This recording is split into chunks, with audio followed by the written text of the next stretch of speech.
temprana, cómo tratar de en pocas palabras, resumir lo que uno busca al tratar de alimentar las vacas lecheras. Bueno, quizás pueda ser algo tan simple, si se quiere, como tratar de obtener la mayor producción posible de cada vaca, tanto como lo permita su potencial genético, sin comprometer ni su salud ni su fertilidad. Y eso tampoco de cualquier forma. O sea, también queremos que eso sea con el menor costo por litro posible.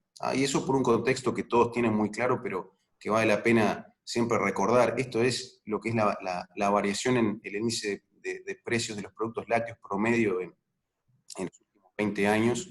Y si hay una constante es la volatilidad.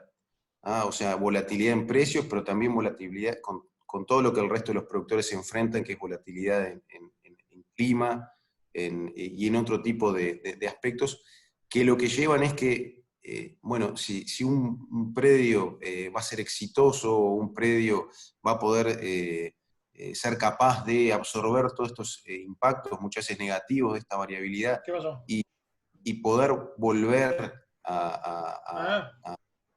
¿hola? Ya puse. A recuperarse y seguir creciendo, la única forma de hacerlo es manteniendo costos bajos o como mínimo costos controlados. Y esto, que es importante tratar de manejar lo que es la alimentación de forma adecuada, justamente para tener costos de alimentación, si no bajos, por lo menos controlados. Esto que ustedes ven aquí es algo que todos conocen, es simplemente una curva típica de producción de leche de las vacas en distintos momentos de la lactancia.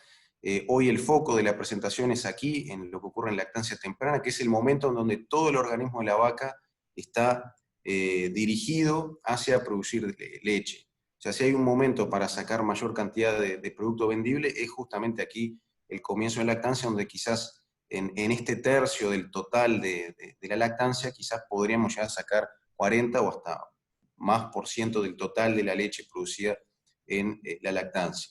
O sea, yo decía que si bien todo el organismo de la vaca está orientado justamente a lograr altos volúmenes de producción de leche, lo cierto es que la capacidad de consumo de los animales, esto seguramente ustedes también lo conocen, si bien luego el parto aumenta, no lo hace tan rápidamente como la producción de leche, y por lo tanto se genera esta brecha entre lo mucho que la vaca requiere y esa capacidad de consumo que sigue un poquito atrás. Y por lo tanto, la forma que tiene la vaca de cubrir esa brecha, ese déficit, es movilizando sus reservas corporales, que uno lo observa normalmente como una pérdida de estado corporal o pérdida de peso vivo. Y que va a ser tanto más acentuada cuanto mayor sea el potencial genético de los animales.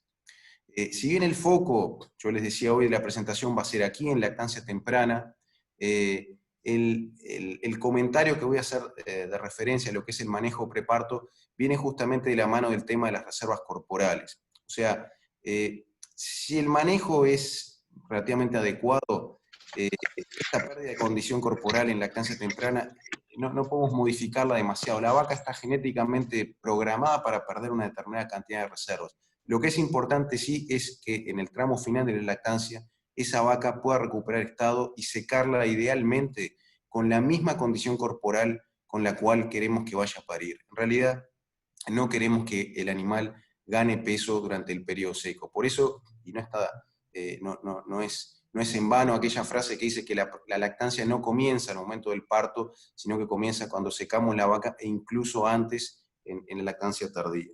Entonces, ¿cuál sería la condición corporal que buscamos que tengan las vacas para llegar al parto? Básicamente es esta vaca que en una escala de 1 a 5, donde 1 es un animal muy flaco y 5 un animal muy gordo, es un animal de entre 3 a 3,5. Este en particular es un animal en escala 3,25. Que uno dirá, bueno, pero esto la condición corporal como herramienta, ¿qué tan fácil es de evaluar? créame que es una herramienta que es muy repetible, o sea que con un mínimo de entrenamiento uno puede realmente calificar bien el estado corporal de los animales. En este caso muchas veces decimos son los animales que, si vemos una línea imaginaria en la cadera, es como una U, pero la mayor, en muchos casos las vacas en realidad están pariendo más bien con este estado, a un estado de 2,75, que es, si se quiere, la vaca típica lactando en cualquier rodeo, que realmente no querríamos que una vaca lactando cayera por debajo de este estado corporal, pero van a ver ahora que en realidad muchas veces es esta la vaca que cómo está llegando al momento del parto, realmente con muy pocas reservas corporales, y una vaca que llega al parto sin reservas corporales ya tiene medio partido perdido. Realmente hay un potencial de producción de leche que puede ser casi que el 10% de todo lo que va a producir en la lactancia viene de las reservas corporales, no del alimento, y una vaca que no llega al parto con buenas reservas corporales es una vaca que ya tiene 10% menos de producción de leche o incluso un poco más. De hecho, nosotros realizamos hace unos cuantos años un experimento controlado para evaluar justamente estos dos tipos de animales llegando al momento del parto, o sea, vacas con 3,25, 2,75, y las vacas que parían con este estado producían 18% más de leche respecto a estos otros animales. Y capaz que en términos porcentuales dice poco, pero 18% más de leche es un montón de leche.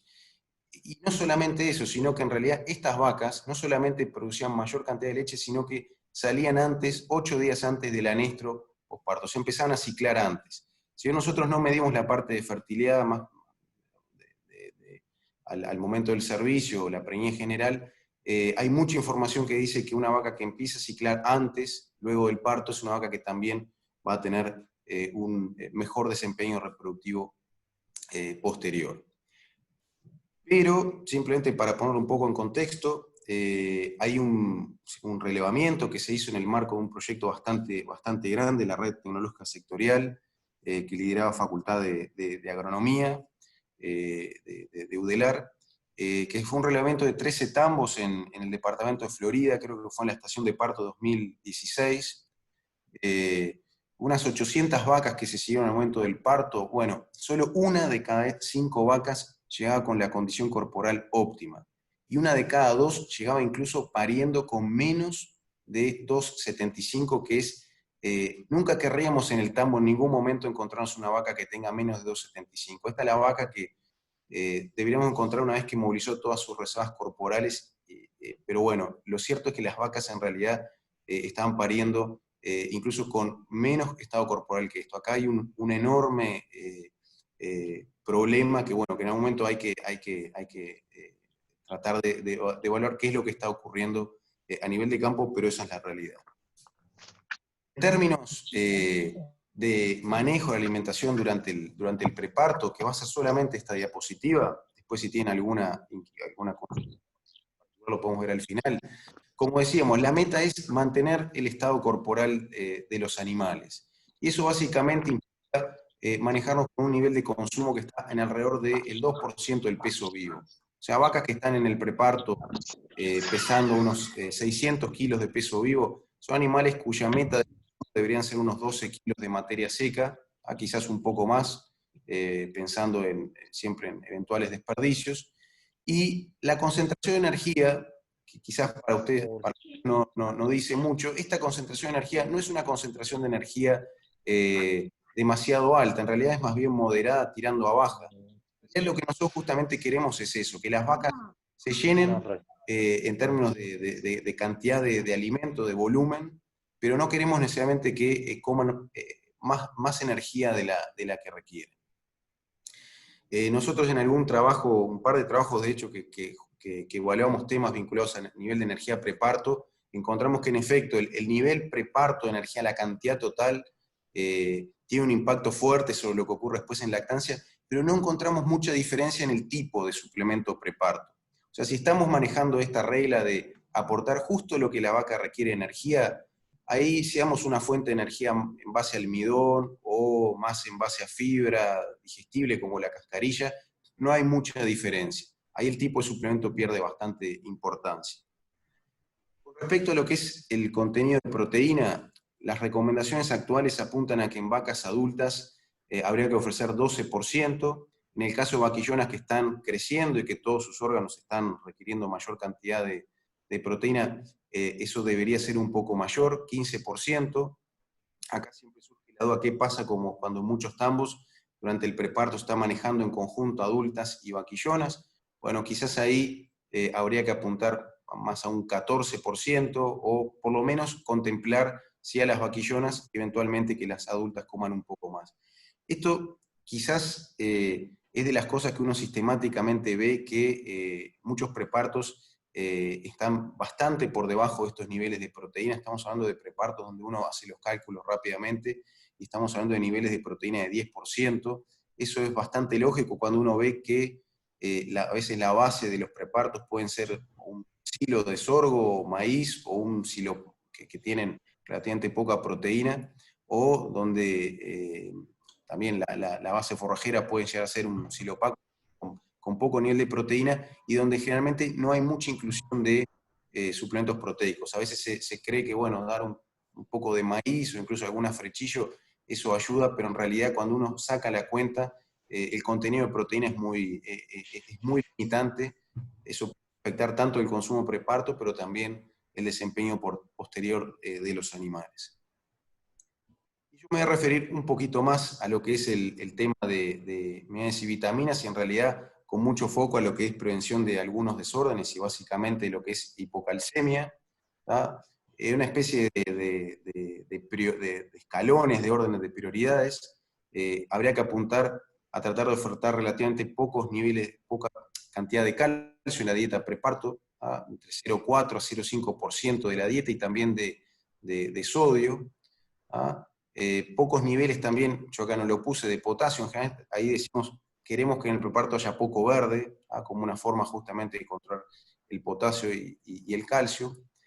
Luego está el tema del magnesio, que hoy, quizás antes se hablaba mucho del calcio como gran mineral para lo que es prevención de hipocalcemia, de restringir su aporte. Hoy, si hay un mineral que parece indicar que es el más importante, el más relevante en lo que es prevención de hipocalcemia, es magnesio.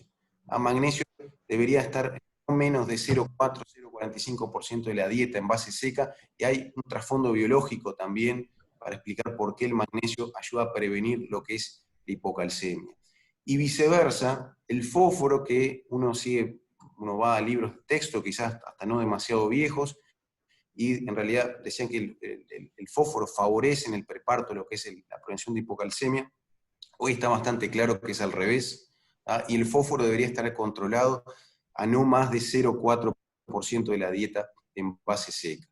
Y vean que en realidad después de que tenemos un cierto margen en lo que es con los alimentos con los que normalmente disponemos, para tratar de arrimarnos a lo que puede ser una dieta segura en términos de hipocalcemia. En realidad, el salto después a sales aniónicas, que obviamente tiene un costo, sería solamente si todo lo anterior no nos sería suficiente para prevenir lo que puede ser hipocalcemia. Obviamente, quizás hay tambos que esto no lo presentan porque no tienen historia de hipocalcemia, pero llegado el caso, las sales aniónicas es una herramienta que puede contribuir a eso.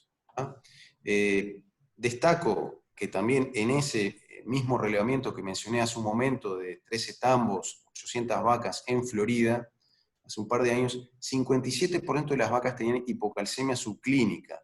O sea, no lo tenemos el dato en Uruguay, pero una estimación en Argentina es que un caso de hipocalcemia subclínica implica una pérdida de 170 litros de leche en la lactancia para esa vaca. Es un montón. E incluso en este relevamiento se veía que más de un tercio de las vaquillonas, que no es una categoría que uno espere problemas de hipocalcemia subclínica, sí también estaban en esta condición. O sea que de vuelta, así como los de condición corporal previamente, también hay algo en nuestro manejo preparto, incluso en el manejo previo, que nos está indicando que hay un problema grande en cómo está llegando la vaca a parir.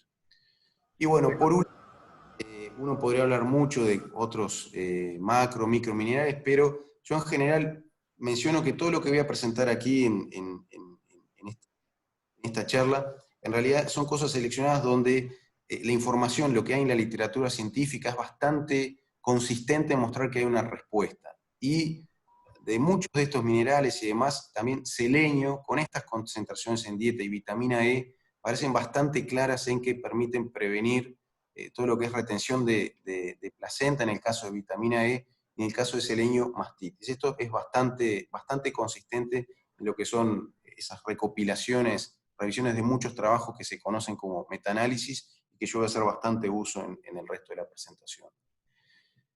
Entonces, esto es hasta aquí un breve comentario de lo que es el manejo de la alimentación en el preparto, para ahora sí quizás pasar a focalizarnos en lo que es el manejo en lactancia temprana.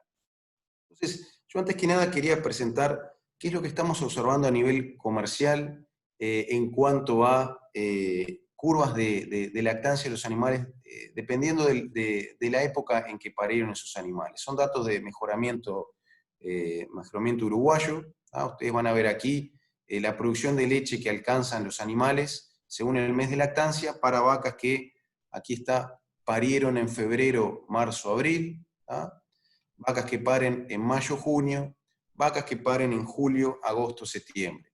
Yo tengo un interés bastante particular en lo que es el análisis y la descripción de, bueno, por qué en cada época de parto se da estas características de curva de lactancia que ven, que son realmente distintas entre épocas de parto. Uno puede dedicar un buen tiempo a decir, bueno, para cada época de parto, ¿dónde puede estar el problema? Si es más en lactancia temprana, más en lactancia tardía. Pero independientemente de eso, lo que tiene que romper los ojos, lo que es llamativo, es que acá en realidad, para cualquier curva de lactancia independiente, en el momento que el animal va a parir, es que nos estamos comiendo una buena parte de esa curva potencial de los animales. Y acá quizás me quedé corto nomás porque el eje va hasta 30 litros, pero quizás puede hacer un poco más. ¿Cuánto hay de alimentación acá adentro y cuánto puede ser ambiente, que pesa y mucho, porque acá el estrés calórico, el estrés por barro y todo eso está interfiriendo? No es fácil separarlo. Ahora, lo que queda claro es que seguramente acá el manejo de alimentación está explicando en buena medida por qué no estamos logrando por qué estamos logrando estas curvas y por qué no estamos perdiendo este potencial de producción de leche. Entonces, remarcando que efectivamente el manejo de alimentación con esa premisa puede estar atrás de esta diferencia que estamos viendo de leche que no estamos obteniendo, es que de aquí en más, el resto de la presentación yo la voy a estructurar de esta forma, un planteo de cuál podría ser una posible estrategia de alimentación relativamente práctica en cuanto a esos pasos para justamente organizar la misma. Entonces, esta serie de pasos totalmente arbitrario, es un esquema que nosotros en realidad planteamos, es, primero que nada hay que definir una meta productiva, hasta qué producción de leche queremos llegar. Luego, tratar de estimar, bueno, cuál es el consumo potencial que nos permite lograr, o que está asociado a esa meta productiva. Luego, cuantificar el aporte de pastura como base para el armado de esa dieta. Después, ver las necesidades de suplementación, qué precisamos.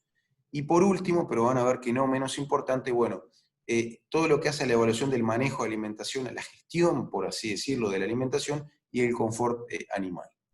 Entonces, con respecto al primer ítem, definir meta productiva, no es fácil en un año en particular para un productor decir, bueno, ¿cuál es la meta de producción? ¿A dónde queremos llegar? En realidad, si uno lo piensa fríamente, la producción de leche, la necesidad de producción de leche debería ser aquella que permita al productor cubrir el ingreso mínimo para, bueno, cubrir costos y después para hacer sus propios retiros.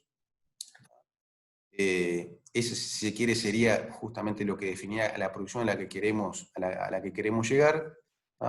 Uno podría basarse, si quiere, en registros de años anteriores. Simplemente lo que está bueno señalar es que en lactancia temprana en particular, por lo que decíamos, cada litro adicional al pico que nosotros estemos sacando, eso va a repercutir en más o menos, una estimación, entre 150 a 200 litros más de leche en toda la lactancia. O sea, realmente potenciar la producción en lactancia temprana tiene un impacto fuerte en toda la lactancia. Acá asumiendo que estamos hablando de aumentar el plano de alimentación durante todo este periodo. No es solamente mejorar la alimentación y luego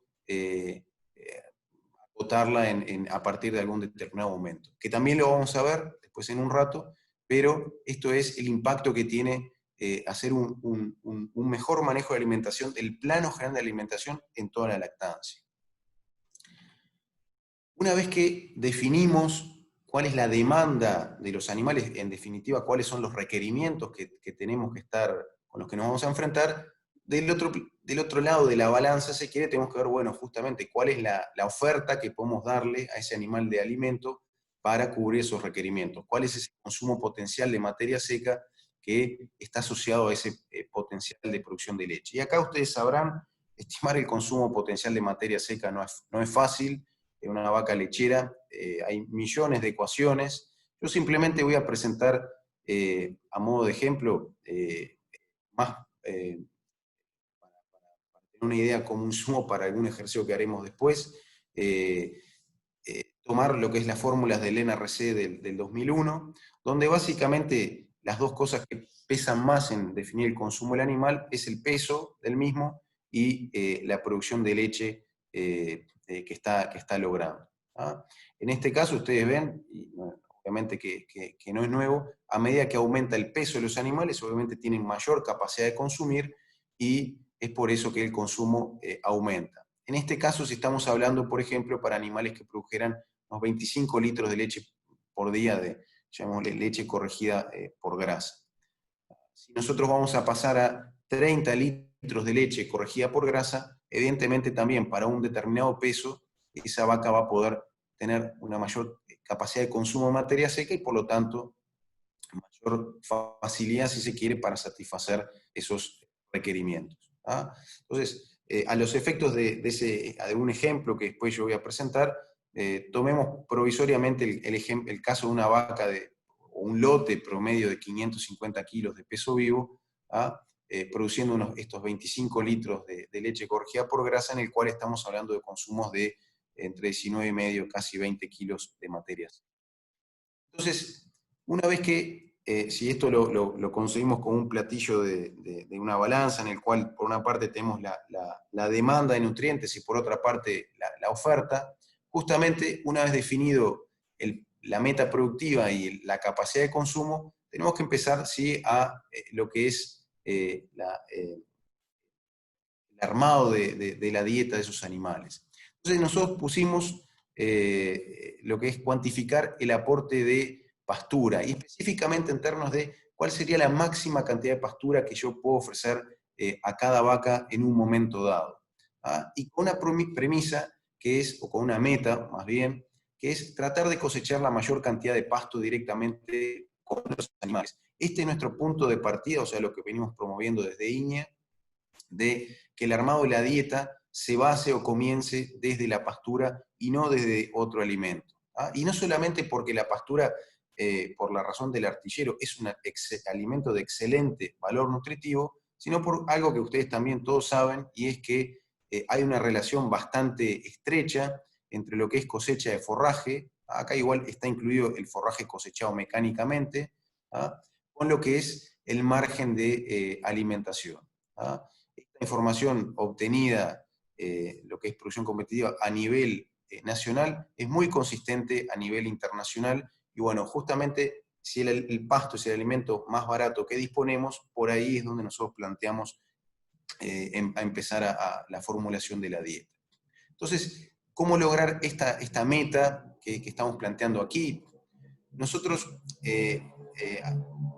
vemos que si queremos lograr esto, de alguna forma se precisa algún sistema o algún plan de gestión de el manejo de las pasturas. Hay gente que tiene habilidad o tiene la capacidad de una forma bastante artesanal lograr estas mismas metas sin una forma bastante cualitativa, pero nosotros de lo que es de Estanzuela se ha propuesto, muchos habrán escuchado, el sistema 3R, que quizás a mi juicio la mayor virtud que tiene es tratar de ponerle números, de cuantificarlo, de ver esto más como un proceso y no como algo necesariamente tan artesanal, en el cual la oferta máxima de pastura surge simplemente de dividir la tasa de crecimiento de pasto entre, en el área de la plataforma de pastoreo, entre la carga que estamos manejando justamente ahí en esa plataforma de pastoreo. Lo que les decía, esto implica tener un sistema de monitoreo del pasto, idealmente semanal, ¿ah? En el cual, con sistemas muy simples, como puede ser directamente durante esa recorrida, que aquí, o sea, la idea es todas las semanas hacer la misma transecta de todos los potreros que están en el área de la plataforma y determinar cuál es la biomasa disponible. Eso se puede hacer visualmente o a través de cosas bastante más sofisticadas, pero que hoy se están poniendo a punto aquí en Uruguay. De hecho, hay dos trabajos, uno realizado en Estanzuela por la ingeniera Alicia Valer y por Gastón Ortega en el CRS, que justamente está tratando de establecer ecuaciones que permitan ajustar para nuestras condiciones la disponibilidad de nuestras principales pasturas con este aparato, con este sensor, el SIDAX, pero en un caso extremo, por lo menos para los que estén más cerca de la zona de influencia de Estanzuela, también en el Facebook nosotros seguimos publicando lo que es la evolución de la tasa de crecimiento semanal, y por ahí, bueno, también ustedes pueden llegar a tener esa información, o incluso usar los valores históricos que reporta el monitoreo satelital de Conaprole. Pero de alguna forma tenemos que estar teniendo una idea de a cuánto está creciendo el pasto en nuestra plataforma de pastoreo. Para poner un ejemplo, si esa tasa de crecimiento fuera de 14 kilos de materia seca por hectárea por día, y yo estoy manejando en esa plataforma una carga de 2 vacas por hectárea, la oferta de pasto, mejor dicho, la máxima cantidad de pastura que puedo ofrecer a los animales sería ese cociente. En este caso, 7 kilos de materia seca por vaca y por día. ¿Ah?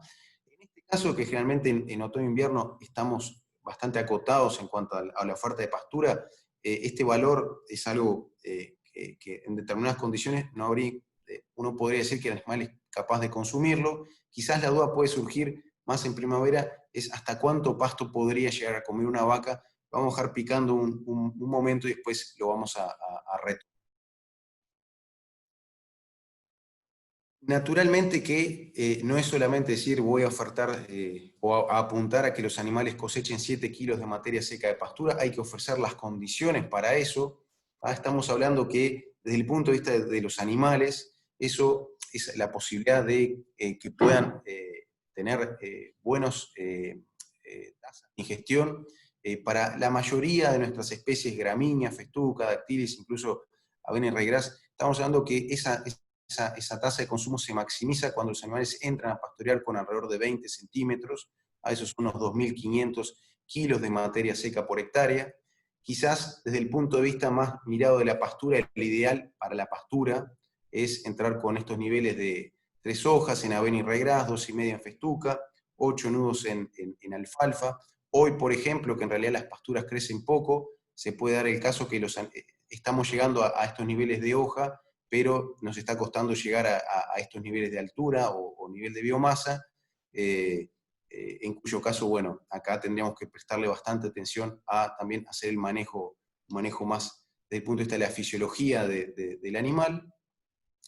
Y una cosa muy importante a respetar también como parte de este sistema, el 3R de manejo del pastoreo, es mirar los remanentes entre lo que son lo que llamamos las matas de rechazo, que son estos manchones que los animales no pastorean porque estaban bosteados y demás. Entre estas zonas debería estar en alrededor de 5 centímetros de altura ese remanente en lo que es otoño-invierno. Como forma justamente de asegurar que los animales hagan una eficiente cosecha, pero tampoco comprometer el posterior rebrote de la pastura. Yo voy a comentar simplemente porque en alguna presentación previa que ya hemos hecho siempre surgía la duda, un aspecto más dinámico del manejo de la pastura es en qué momento ubicar esa sesión de pastoreo, particularmente ahora donde estamos acotados, si en la mañana o un poco más hacia la tarde. Yo junté información de 7 experimentos que habían comparado justamente eso. ¿Hay alguna razón biológica que justificaría por qué pastorear de tarde sería algo mejor para los animales? En general en la tarde, al pasar de la mañana a la tarde, esa pastura está más sazonada, tiene más materia seca, también tiene mayor concentración de azúcares solubles, ¿ah? El animal tiende en general a tener una intensa actividad de pastoreo ahí en la tardecita, y en la práctica, cuando uno relevaba la formación productiva, las vacas en promedio producían 5% más leche corregida por grasa pastoreando en la tarde respecto a la mañana, que puede parecer poco, pero como herramienta de manejo, que es relativamente simple,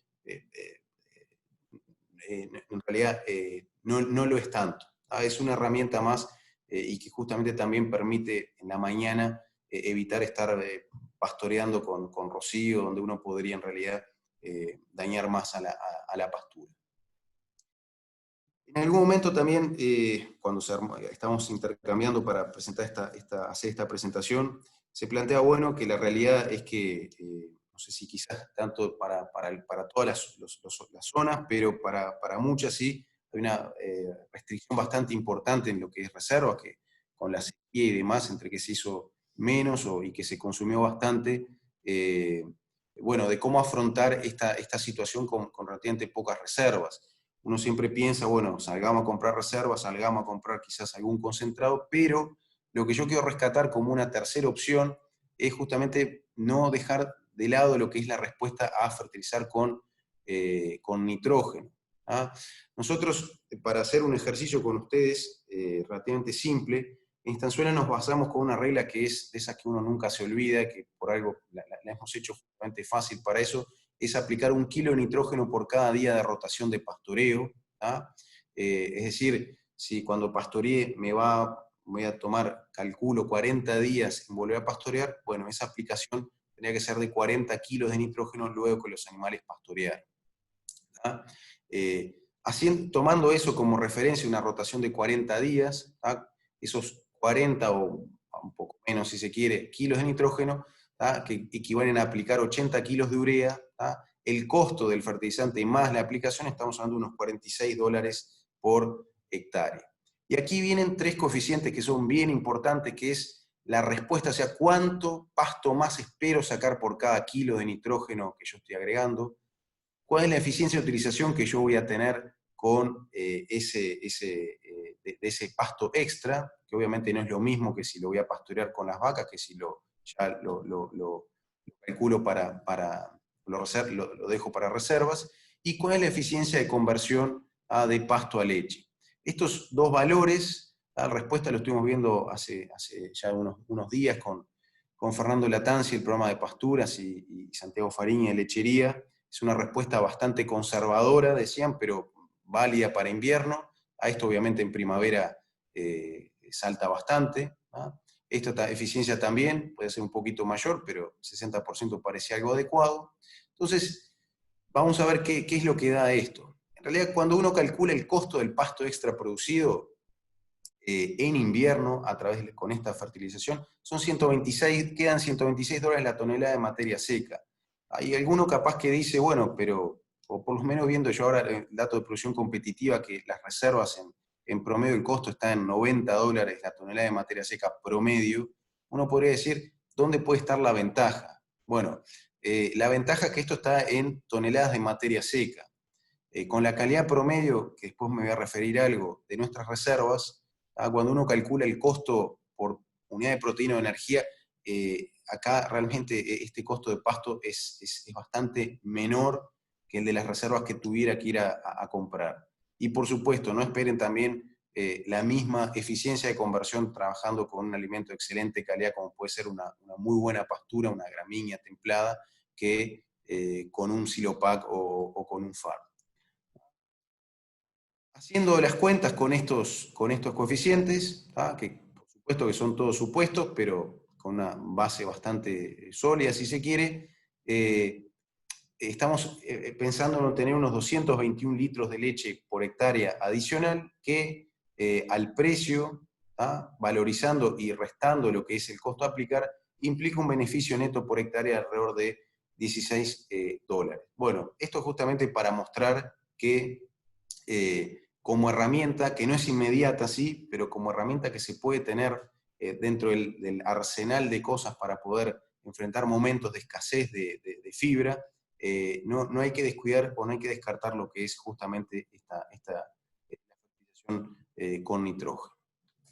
Entonces, recapitulando un poco, hablamos de estimar la meta productiva, el consumo asociado a esa meta productiva, definir cuánto pasto podemos estar ofreciéndole a las vacas, y ahora justamente el tema es definir las necesidades de suplementación de los animales. Acá la cuenta es bien simple. Uno puede decir, si ese consumo estimado son 21 kilos de materia seca y estamos pudiendo ofrecer 7 kilos de materia seca de pastura, deberíamos estar ofertando 14 kilos de materia seca de suplemento por día a los animales.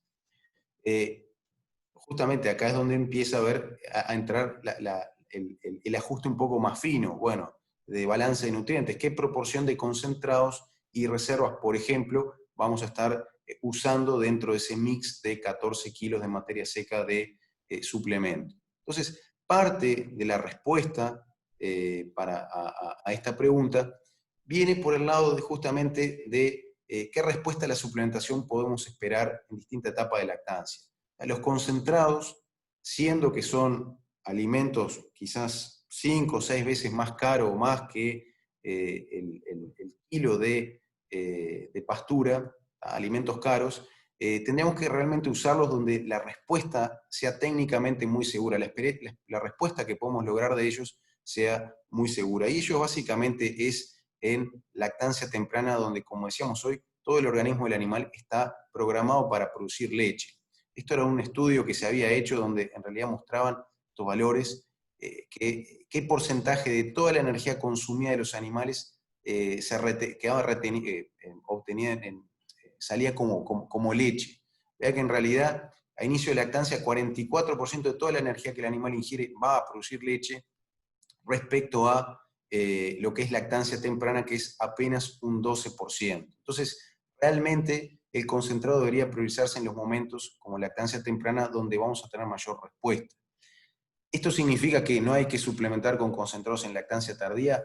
No. O sea, porque es poca la proporción que se va hacia leche, pero una mayor parte se está destinando ya en este momento a recuperar reservas corporales. Si recuerdan lo que hoy comenté, que estamos teniendo algún problema en cómo las vacas están llegando al secado y al parto, seguramente que no hay que descuidar lo que puede ser el manejo de alimentación de los animales en este momento, que para muchas vacas, paridas en marzo, abril, justamente el periodo seco y el fin de lactancia ya empieza donde hay estrés calórico, donde realmente la situación es más desfavorable para recuperar reservas.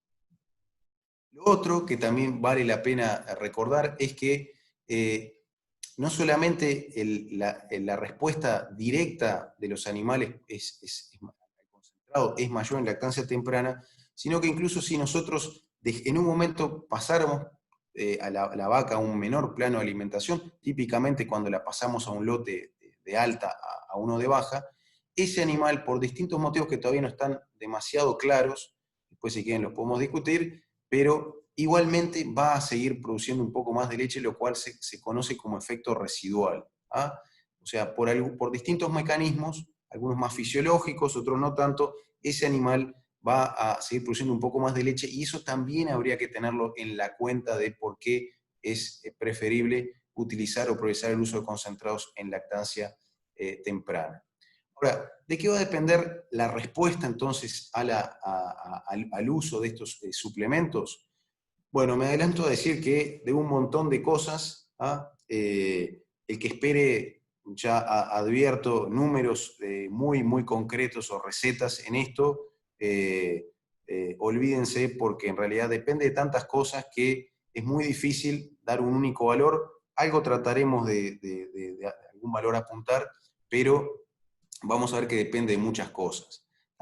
Lo primero, y lo que muchas veces nunca nos acordamos, es que nunca pretendamos respuestas altas a la suplementación si gran parte del concentrado que nosotros estamos dando a los animales, en realidad los animales lo están desperdiciando acá.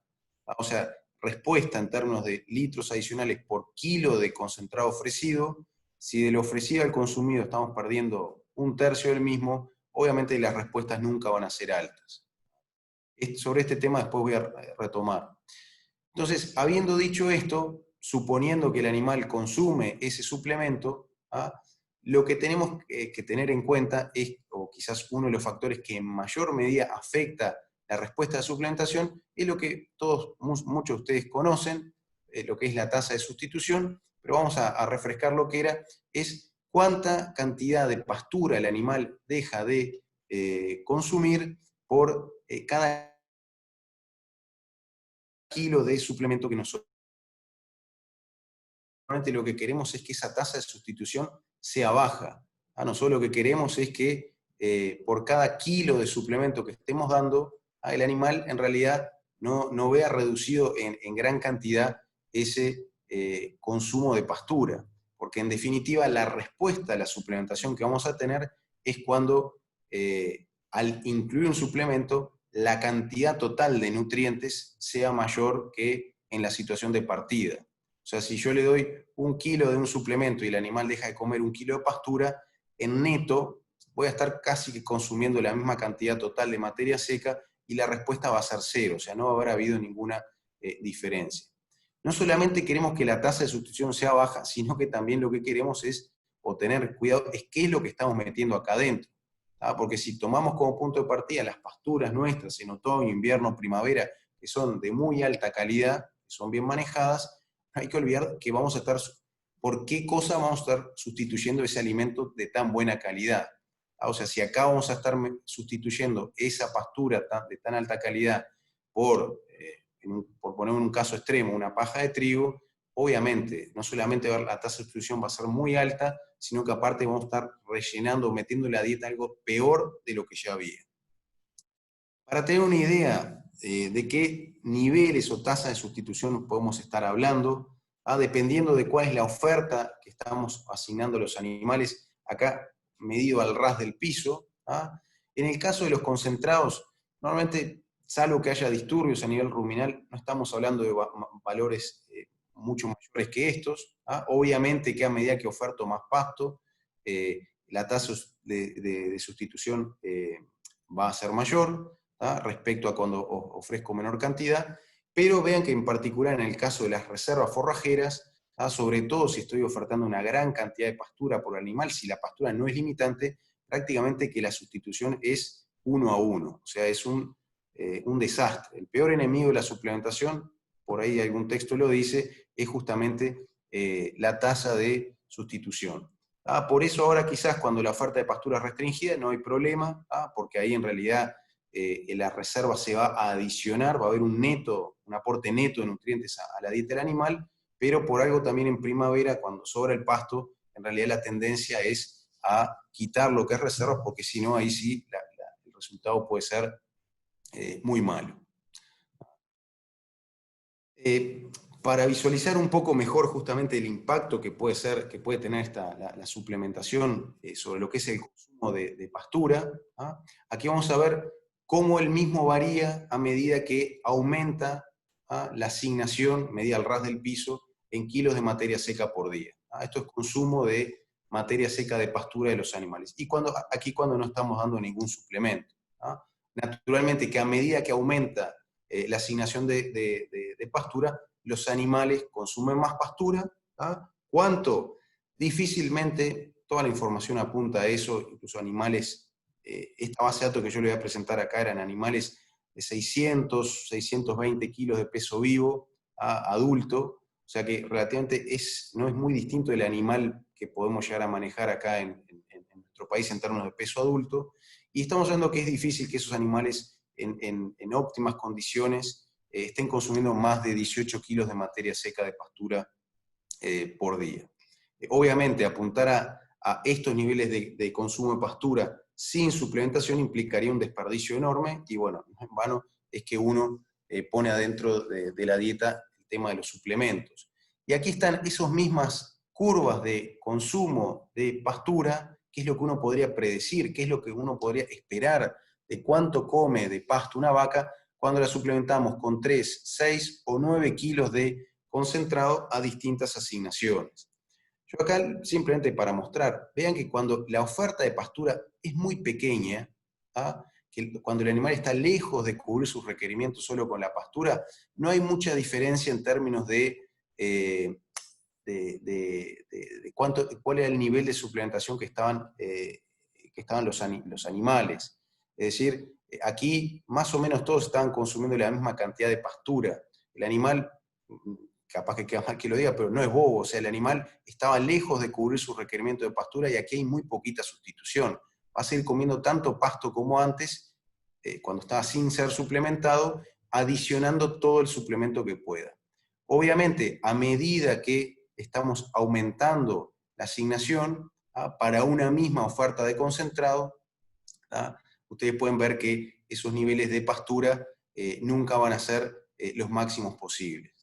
Y el caso extremo es, por ejemplo, en este caso cuando estamos dando 9 kilos de concentrado, donde en realidad, vean que prácticamente la oferta, la capacidad de consumo real de pastura de los animales, con estos niveles de suplementación, prácticamente no va a variar. O sea, no esperemos con esos niveles de suplementación lograr altas cosechas de pastura. Entonces, ¿de qué, si uno pudiera sintetizar de vuelta en relativamente pocas palabras, de qué va a depender esa respuesta? Uno tiene que tener presente que cuanto menor sea la sustitución, mayor va a ser la respuesta de suplementación, y esto va a ser así cuanto mayor sea el déficit relativo de energía del animal. Dicho de otra forma, creo que ya lo había adelantado, cuando en la situación de pastoreo, la situación, o digamos el punto de partida, la dieta que ustedes evalúan cuando van en la primera visita, cuanto más lejos el animal esté de cubrir sus requerimientos con esa dieta, tanto más va a ser la respuesta que tengamos al uso de suplementos. ¿Y cuáles son las situaciones que configuran un déficit relativo de energía y por lo tanto donde vamos a tener mayor respuesta a la suplementación? En vacas de mayor potencial. Vacas que tienen mayor potencial genético o porque están en lactancia temprana o por el motivo que sea, son vacas que van a tener mayor respuesta a la suplementación. Vacas que tienen menor oferta de pastura o de la calidad de la misma es baja, también van a tener mayor respuesta a la suplementación. Vacas que inicialmente estaban siendo suplementadas con poca cosa o con nada, también son los animales que van a tener mayor respuesta a la suplementación. ¿De qué estamos hablando cuando hablamos de alta respuesta a la suplementación y la meta que uno debería apuntar? Básicamente es 1 litro de leche por kilo de concentrado. Esas son las respuestas típicas, esperables, en una situación donde las vacas tienen un déficit relativo de energía. Estas respuestas las podemos esperar con niveles de suplementación de hasta 5 kilos de materia seca de concentrado, e incluso en vacas que tienen alto potencial genético, hasta valores incluso superiores, siempre a condición de que no estemos generando un disturbio a nivel ruminal.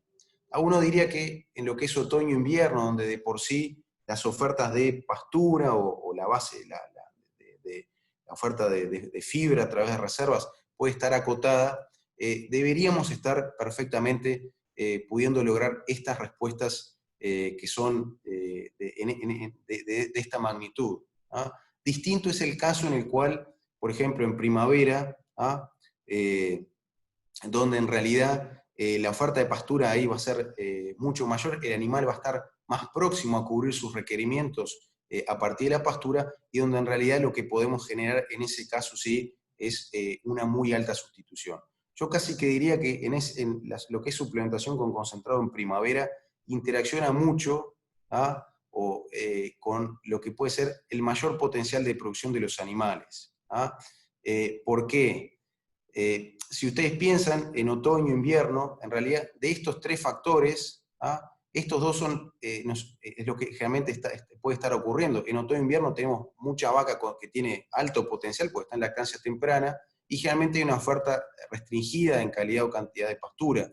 Ahí efectivamente esperamos altas respuestas. Ahora, estas 2 cosas no ocurren normalmente en primavera. De hecho, en realidad, esto justamente tenemos alta disponibilidad de pastura, alta asignación por animal. Entonces, la única cosa que uno pensaría que permitiría, incluso en primavera, incluso con altas ofertas de pastura, lograr altas respuestas, es si las vacas tienen un alto potencial de producción.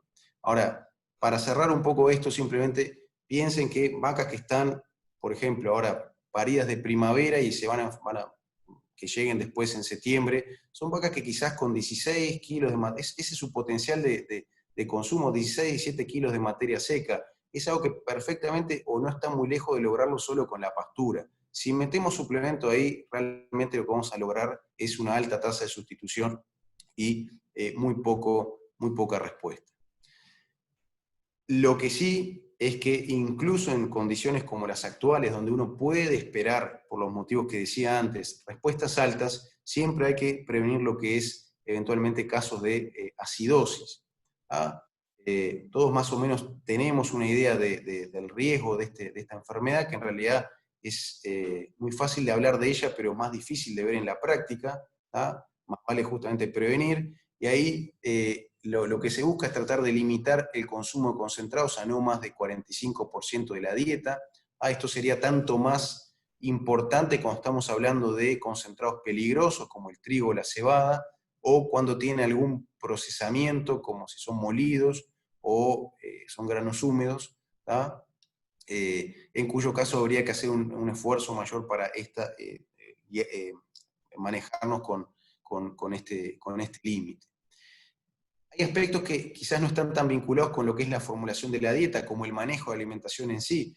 En la medida de lo posible, manejar lotes parejos es algo que reduce el riesgo de acidosis, porque los animales van a estar con consumos relativamente más parejos y no vamos a tener situaciones donde animales estén consumiendo mucho más de lo que deben en relación a sus requerimientos, que es un factor de riesgo para la acidosis. Evitar que las vacas entren al comer con hambre también contribuye a reducir el riesgo de acidosis, lo mismo que minimizar la competencia entre los animales. Y quizás lo más importante es todo lo que hace a la provisión de fibra efectiva. Es quizás el aspecto central para prevención de acidosis.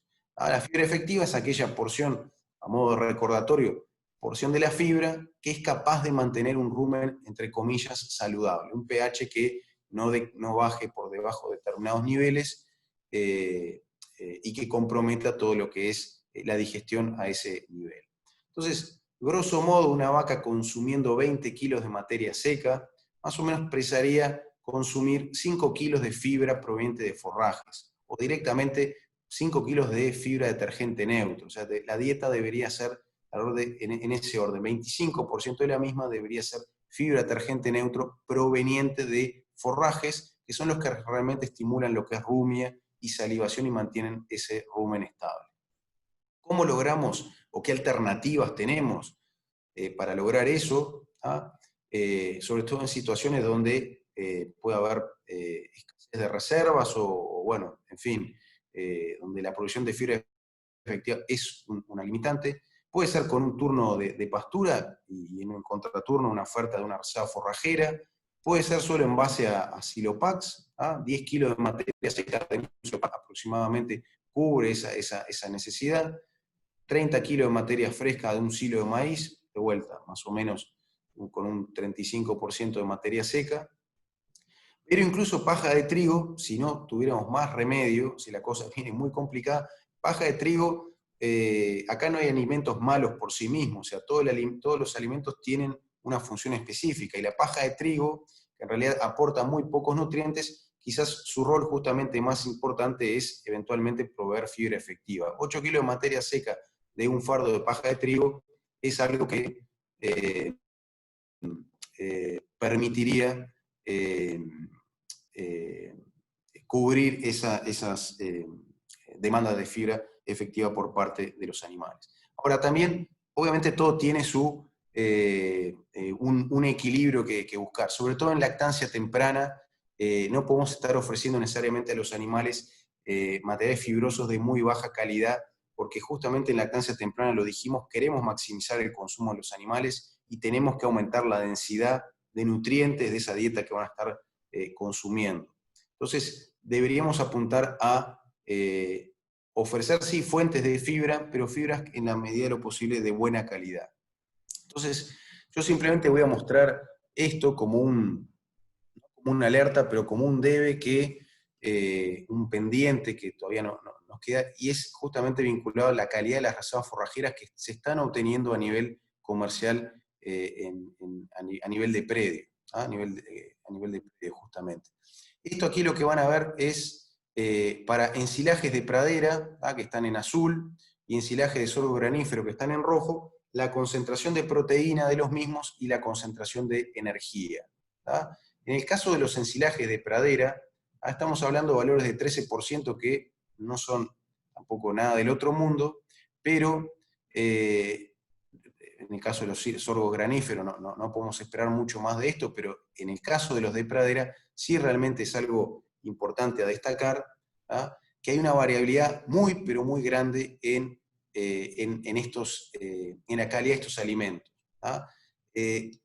Esto yo siempre digo, tiene una buena y una mala noticia. La mala noticia es que está la variabilidad que hay en la composición química de este tipo de reservas que nos impide usar con confianza valores de tabla. O sea, casi que si hay un tipo de alimento en un tambo que habría que hacer el esfuerzo por analizar, son las reservas forrajeras y particularmente este tipo de reserva forrajera que es un mundo aparte en cada tambo. ¿Cuál es la buena noticia que hay? Es que justamente esta variabilidad significa que así como podemos estar acá o en algo que es muy malo, también podemos estar encontrándonos con situaciones de materiales que son muy, muy buenos. Entonces la moraleja de esto es que hay mucho que se puede hacer a nivel de manejo agronómico, de confección, de conservación, que nos permiten, en vez de estar acá, poder estar acá arriba. Y para hacer un ejercicio que es absolutamente simple, yo les ponía como ejemplo que si nosotros en vez de estar trabajando con este silo de pastura, podemos trabajar con este que está acá arriba, que tiene casi 19% de proteína cruda, un muy buen silo, por ejemplo, de alfalfa, de trébol rojo, cada kilo de materia fresca extra de este silo equivaldría a ahorrarnos o aporta 68 gramos de materia fresca, sería el equivalente a aportar 68 gramos de materia fresca harina de soja respecto a este silo promedio. Es algo que nos podríamos llegar a ahorrar por poder tener este silo en vez de este que está el promedio. Y lo mismo con el de sorgo, o sea, realmente niveles de energía neta para lactancia de 1,2, 1,3 es una desgracia, es muy poco, ¿ah? Y de vuelta, hay una variabilidad importante, poder estar trabajando con silos que por manejo previo estamos a este nivel, implicaría que cada kilo de materia fresca, si podemos contar con un silo en este caso de sorgo, de estas características, equivale a, respecto a usar el promedio, equivale a 110 gramos de materia fresca de grano de maíz. O sea, es grano de maíz que nos podemos estar ahorrando en términos de energía si podemos trabajar con este silo respecto a este. No es poca cosa y realmente hay un pendiente grande ahí en calidad de reservas forrajeras. En algún momento me consultaban, bueno, podemos acudir a reservas forrajeras, podemos comprar, a veces es más complicado. ¿Qué hay respecto a concentrados que tienen alto contenido de fibra, como puede ser una cascarilla de soja, un afrechillo de trigo? Una cascarilla de soja que en términos de fibra detergente neutro puede tener 60 o 65%, o sea, un 50% más que una pastura. ¿Sirven como sustituto para reservas forrajeras? Por ahí se leen varias veces sustituciones casi que de 1 a 1. Bueno, puede sustituir un kilo de silo por un kilo de cascarilla. No hay que olvidar que después de todo, en las cascarillas o el afrechillo es un concentrado que genera acidez a nivel de rumen, y mi sugerencia en este sentido es apuntar no a que la cascarilla o este tipo de concentrados sustituya solamente forraje, sino que eventualmente pueda sustituir algo también de almidón, como una forma de asegurarnos de que no estemos comprometiendo lo que es la salud de los animales. ¿Ah? Habiendo dicho esto, un kilo de materia seca de cáscara de soja, para tener una idea muy, muy gruesa, podría llegar a sustituir de medio a un kilo de materia seca de reservas, ¿ah? Justamente teniendo en cuenta, en la medida de lo posible, que no solamente esté sustituyendo la fracción fibra de las reservas, sino que también se esté sustituyendo algo de almidón proveniente de otros componentes de la dieta. Esto lo voy a pasar rápido, pero hace también a un aspecto de prevención de acidosis, es el modo de suministro de los alimentos. es mejor suministrar lo que pueden ser los forrajes, el concentrado todo junto, o puedo manejarme con el sistema más tradicional de concentrado en sala y reservas afuera. ¿Ah? Esto es la producción de leche en el eje vertical. Esto es la cantidad de materia seca de suplemento, tanto reserva como concentrado, que se estaba suministrando a las vacas por día. Y esta es la respuesta que se tenía cuando se estaban dando concentrados y reservas por separado.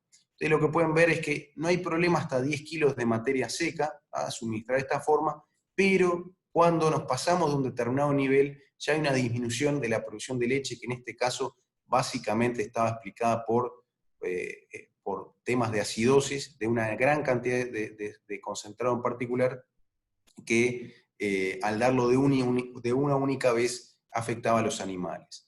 Estos autores decían, bueno, ¿qué pasa cuando esta misma cantidad de suplementos, en vez de darlos por separado, le damos como una ración totalmente mezclada, todo usando un mixer?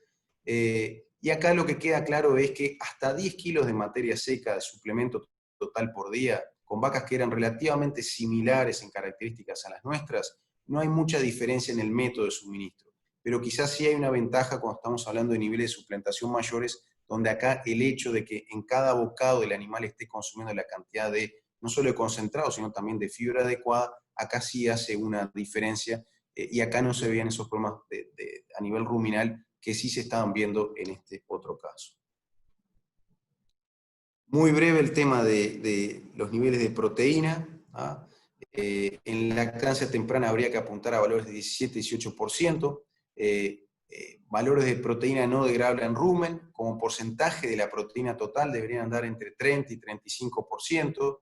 Para que tengan una idea, hoy en preparto están hablando de en el entorno de 20-25%, pero en lactancia temprana realmente tenemos que estar en estos valores. Y para que el rumen funcione, entre comillas, adecuadamente, el porcentaje de proteína no degradable en rumen de la dieta total debería ser al menos 10,5. A valores menores sugerían que ese rumen no va a estar funcionando adecuadamente, el animal no va a digerir bien, no va a comer bien, por lo tanto no produciría una adecuada cantidad de leche. Entonces, esto de vuelta es un ejercicio muy, muy simple de ver, bueno, con qué cosas contamos para poder suplementar con proteína o con nitrógeno en los animales hoy. Harina de girasol 25%, de algodón, harina de soja, esto básicamente creo la Hypro, y en algún caso alguna posibilidad de acceder a speller de soja o torta, y lo que puede ser urea. ¿Ah? Yo de estos datos, muchos de ustedes seguramente los conocen, el porcentaje de proteína no degradable en rumen, quizás valga la pena hacer alguna aclaración, en particular lo que es harina y speller de soja, ya hay un relevamiento y un trabajo un poco más acotado del grupo del IPAO de veterinaria que estuvo estimando estos valores, y en el caso de harina de soja, sistemáticamente son un poco inferiores a lo que es la literatura, que anda más en 34-35%. Estos son los valores que se están encontrando de degradabilidad de proteína en vacas que están con un nivel de consumo medio a medio alto.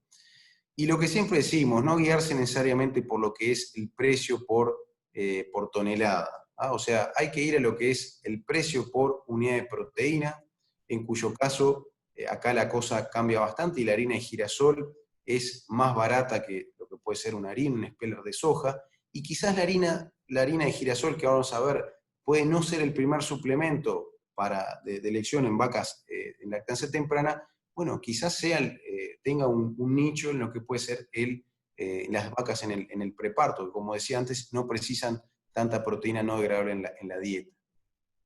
Ahora vean que cuando expresamos el costo en términos de proteína no degradable en rumen, bueno, lo que parecía barato, ahora en realidad por kilo es lo más caro. Acá sí, la harina de girasol es carísima, entonces si justamente estoy buscando en lactancia temprana hacer un suministro adicional de proteína de sobrepaso, bypass, harina de girasol claramente no es la primera opción, tendría que estar pensando más en cosas como una harina o eventualmente una torta simplemente para tener en cuenta. Y ahora, para ir terminando, yo voy a hacer un comentario respecto a lo que es gestión de la alimentación y el confort animal.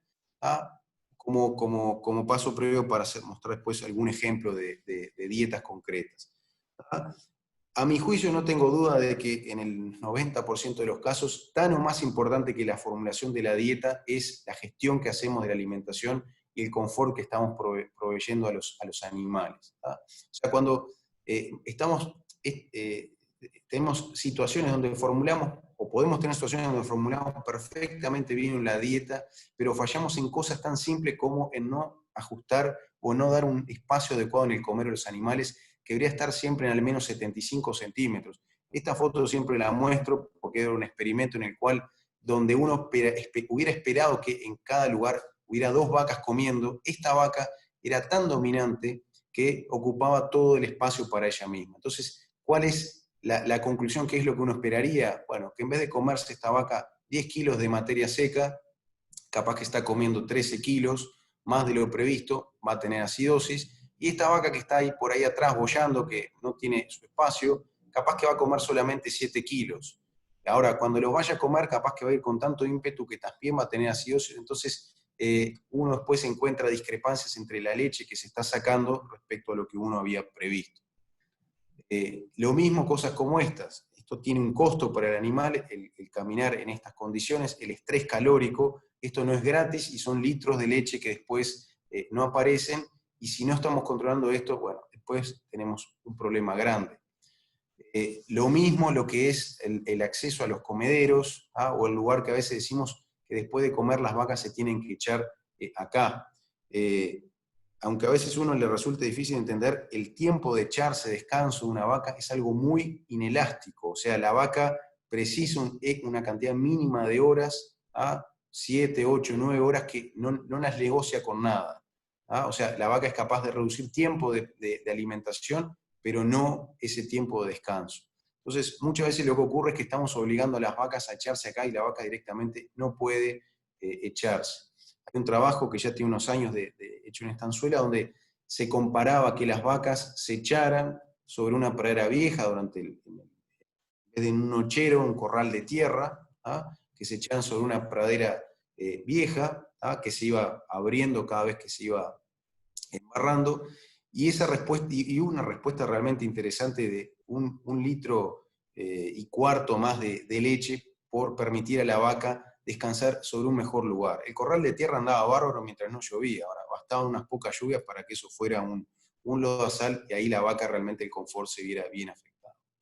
Entonces, si es tan importante lo que es la gestión de alimentación, está bueno tener en cuenta, y que a veces no lo tenemos, que en el tambo, por suerte, disponemos de muchas herramientas de monitoreo, y muchas veces a bajo costo, que está bueno utilizar. Lo que es el control lechero, ¿ah? Individual, o aunque sea el dato que viene en el tanque. Lo que es la composición de la leche, ¿ah? La relación grasa-proteína, o el contenido de urea, uno para ver nutrición proteica, la relación grasa-proteína para hablar de eventualmente acidosis, la lectura de comederos, ¿ah? Pero también de remanentes en la pastura para ver si la vaca están arrasando y por lo tanto es una señal de hambre, o por el contrario estamos dando más suplemento del debido y están sustituyendo un montón. Tamaño de partícula de las reservas también nos puede hacer una inferencia del riesgo de acidosis con el que podemos estar trabajando. En los animales, el estado corporal, el comportamiento de los mismos para ver si hay competencia. Estas son cosas que muchas veces en las recorridas no habría ningún inconveniente para poder hacerlo, y muchas veces no le damos mucha bolilla.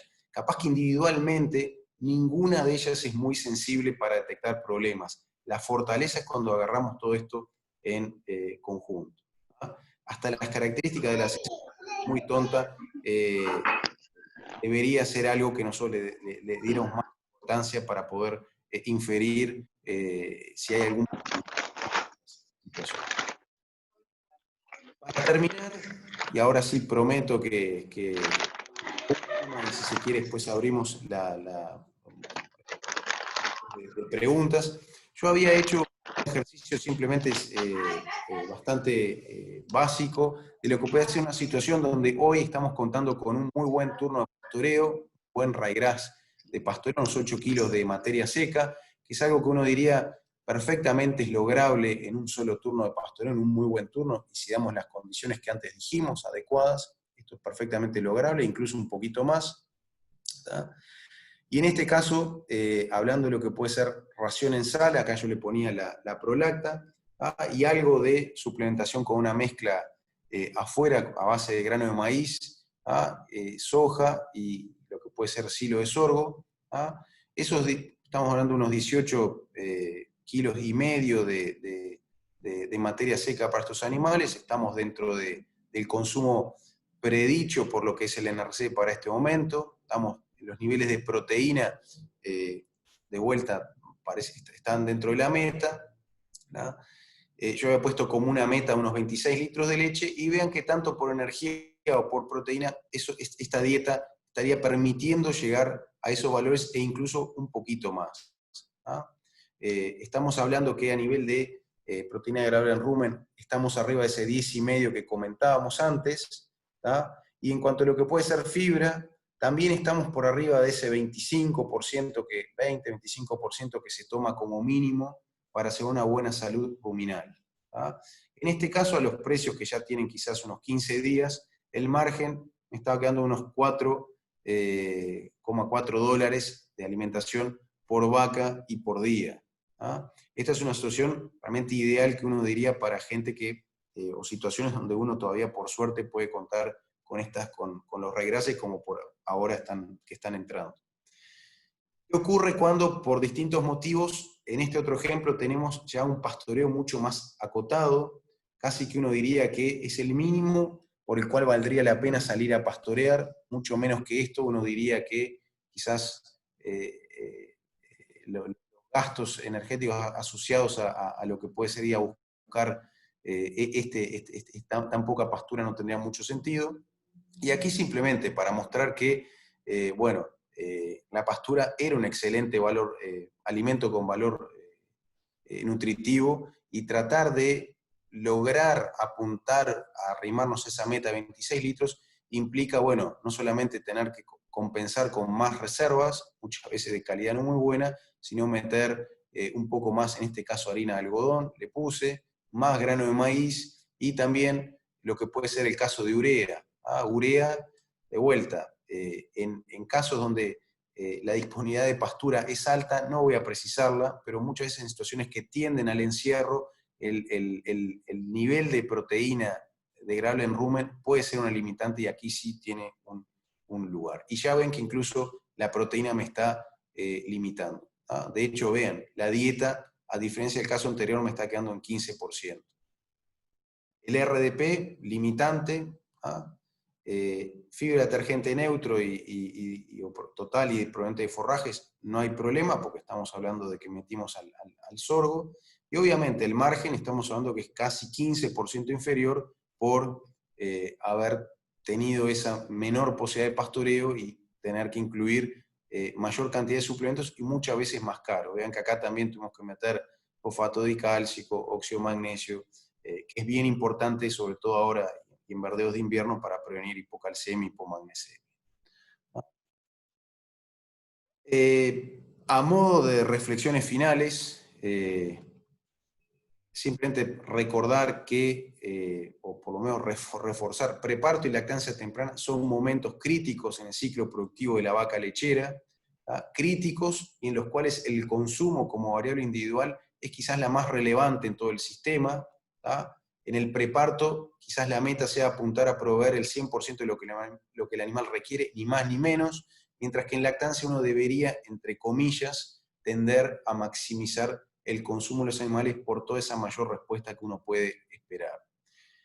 Y la pastura es un componente central de la dieta de las vacas en sistemas pastoriles, quizás no sea una novedad, pero sí es importante poder gestionarla adecuadamente para que realmente que nos rinda. Cualquier estrategia de alimentación que apunte a maximizar su inclusión tiene que tener de la mano una propuesta de gestión.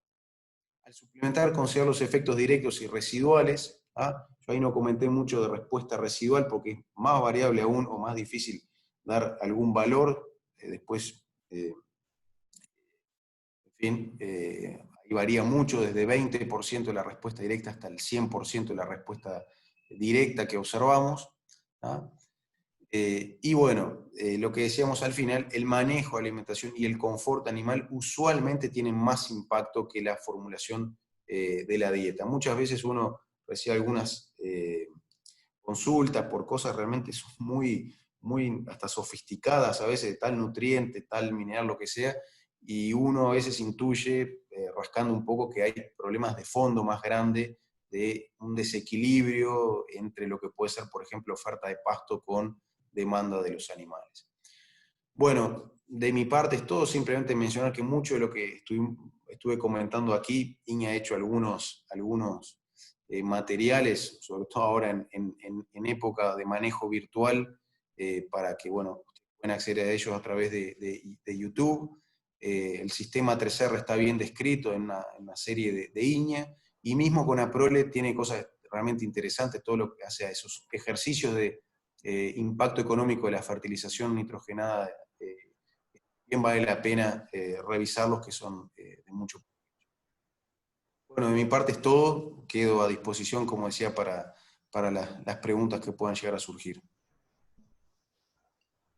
Muy bien, Alejandro, muchas gracias. Bueno, permitimos ahí el... Yo tengo una pregunta acá. Dale. Con respecto al preparto, ¿cuál es el mecanismo por el cual el magnesio ayuda, digamos, en el control de las hipocalcemias? Y bueno, ¿y cuánto sería, digamos, el aporte? O sea, yo me imagino cuáles serían los niveles en los cuales habría que suministrar óxido de magnesio, ¿no? Bien, sí, o sea, no quise entrar en mucho detalle. Lo que se ha visto, el magnesio, lo que a dos niveles grandes, estimula lo que es la absorción activa de calcio a nivel intestinal, esa es una, y también estimula lo que es la secreción de paratormona, que es una hormona clave en lo que hace a mantener la homeostasis de calcio. Yo estaba mencionando ahí esos valores de 0,45% de la dieta en base seca, 0,40, 0,45% de la dieta en base seca, que en una vaca que está consumiendo o debería consumir en el preparto en el último mes unos 12 kilos de materia seca, estamos hablando de alrededor de unos 60 gramos por día para tener una idea de magnesio. Pero realmente es muy consistente la información que demuestra ese rol de magnesio. Anecdóticamente, Nueva Zelanda es un país que lleva bastante ajustado el tema de información de prevalencia de hipocalcemia, y ellos en el preparto dan pasturas a mansalva, o sea, las vacas, el preparto es pasturas y de muy buena calidad, y si tienen bajos niveles de hipocalcemia, como son los que reportan, es porque ellos sistemáticamente, no solamente por boca, pero también a nivel sobre la pastura, incluso hasta el agua de bebida, aportan magnesio. Tengo una segunda pregunta, y es, pensando en que normalmente no se llega a ese 1,2 kg de proteína en el preparto, ¿qué posibilidades hay en esta época, digamos, o en la época que sea, pero digo, pensando en estos periodos, digamos, en los prepartos de ahora de fin de invierno, de poder suplementar eso, de poder hacer el aporte de proteína en base a pastura, ¿no? O sea, a darle acceso a 1 hora, a 2 horas máximo de pasturas, unos 2 kilos de materia seca de pasturas, que aportarían esos 400 gramos de proteína que capaz que faltan. O sea, a ver, Sí, sí. ¿qué precauciones hay que tener? Ya en parte lo dijiste, pero bueno, esa es la pregunta. Bueno, sí, sí, justo digo, que se puede hacer porque ya lo que te comentaba en Nueva Zelanda es el manejo estándar. Quizás ahí lo que vale la pena comentar es que, claro, hipocalcemia, yo a veces siempre digo, va asociado también al riesgo que uno calibra que va a esperar en el posparto. O sea, no es lo mismo una vaca que uno espera que vaya a producir, no sé, 25 o 30 litros de leche a los 10 días de parida, que quizás está produciendo 12 litros de calostro con el drenaje masivo que eso implica de calcio, donde el riesgo que en realidad uno anticipa es muy alto, a las vacas, que en el caso de Nueva Zelanda, claro, el riesgo quizás sea menor porque los potenciales de producción de leche, las metas que se buscan no son muy altas. Entonces, por ahí también puede ser porque ellos no encuentran tanto problema. El razonamiento sería que en realidad las pasturas tienen una gran cantidad de potasio. Entonces, el potasio por ahí es lo que puede desequilibrar también, a juicio de todo lo que son las teorías, el balance cation-anión, lo que aumentaría el riesgo de hipocalcemia de parte de los animales, aparte que también se asume que eso también explica lo que es los edemas de ubre y demás. Una respuesta concreta, o sea, no tengo claro. Es un riesgo, uno quizás diría que con un pastoreo quizás muy controlado no debería haber inconvenientes, pero bueno, no sería tampoco, o no sería una pastura de buena calidad, en todo caso una pastura de calidad relativamente más pobre. Pero es eso, habría que calibrarlo con el riesgo que uno espera tener luego de parido el animal también. Yo tengo acá una pregunta, Alejandro. Bueno, pensando en una situación como yo te planteaba de la zona acá complicado, ¿qué suplementos serían más propicios cuando ya no queda silo? Conseguir fardo está muy complicado y hay una baja oferta de pasto. Pensando en algunas situaciones puntuales, como yo te decía. Bueno, sí, o sea, es una situación complicada en el sentido de que, viene por el lado de lo que yo comentaba de los concentrados, ¿no? Hay concentrados que, lo que es vital para la vaca es proveer una adecuada cantidad de fibra efectiva. O sea, eso es básico. O sea, produzca poca leche, produzca mucha leche, eso es innegociable. Y justamente todo esto que hoy escasea es lo que está aportando esa base de fibra. O sea que, obviamente que el ideal sería tratar, digo, en el caso de pastura que está faltando, obviamente que el siguiente escalón sería tratar de ir por una fuente de fibra, aunque fuera fuente de fibra de reservas, con forma de mantener esa adecuada salud ruminal. En el cual ya vieron que incluso hay materiales que son de baja calidad, que quizás no sea lo que uno primero fuera a elegir, que perfectamente pueden suplir ese aporte de fibra efectiva. Después, sí, o sea, están todo lo que son concentrados, lo que nosotros le decimos que aporta energía en base a fibra, alta digestibilidad, cascarilla y demás, que con esos niveles que yo comentaba, medio kilo, 1 kilo, sustituyendo lo que puede ser, o sea, sustituir 1 kilo de materia seca de reservas por medio, 1 kilo de cascarilla de soja o algunos de estos concentrados, es algo viable. Yo ahí tendría la precaución simplemente de manejarme con los niveles más altos, si además de sustituir fibra, puedo sustituir algo de almidón. No sé si fui claro en la presentación. No solamente decir, bueno, voy a sustituir 1 a 1, saco 1 kilo de reserva, o me quedo, porque no tengo más, y meto 1 kilo de cascarilla. También tratar de remover quizás el 0,8 de reserva y 0,2 de algún concentrado que esté aportando almidón.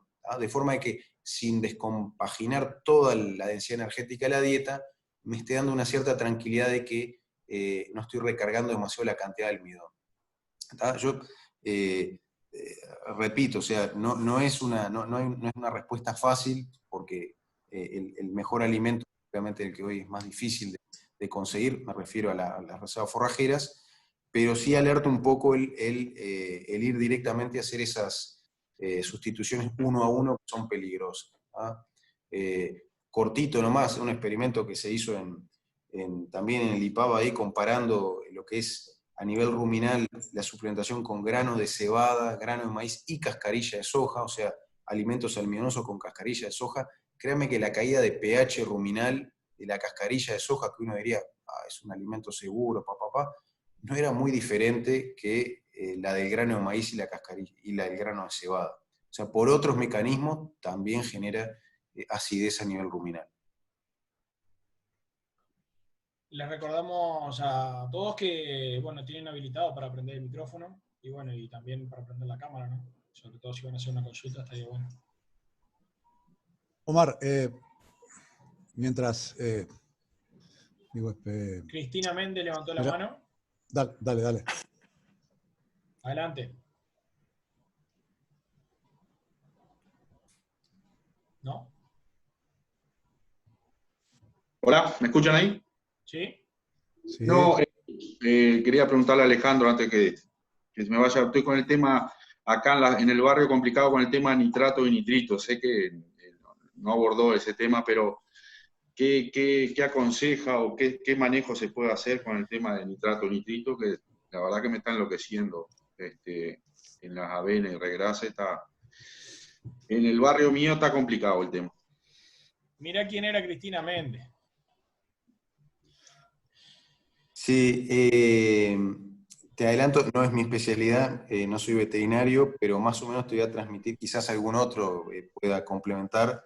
Te transmito algún comentario general.